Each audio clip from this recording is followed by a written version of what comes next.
Hey friends, if you wish to fix Windows Update error code 0x800700c1 on your Windows 11 computer, then please watch this video.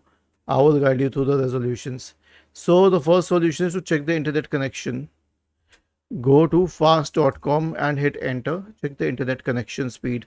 Is it good enough? If yes, then move on to the next solution, which is to run the Windows Update troubleshooter. Right click on the start button and select settings from the menu. Go to the system tab on the list on the left hand side.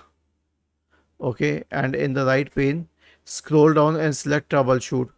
Select other troubleshooters. Click on run corresponding to the Windows Update troubleshooter.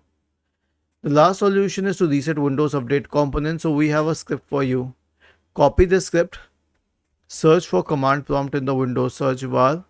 Click on run as administrator. Paste the script here. This will stop the services associated with Windows updates. It will delete the Windows Update profile. It will delete the contents of the software distribution and catroot 2 folders. It will re-register the DLLs. It will reset WinSock, and finally it will restart the services associated with Windows updates. Was this helpful? If yes, then please subscribe to the channel. If not, then let us know in the comment section of the video on how we could help you further. Thank you for watching this video and have a nice day.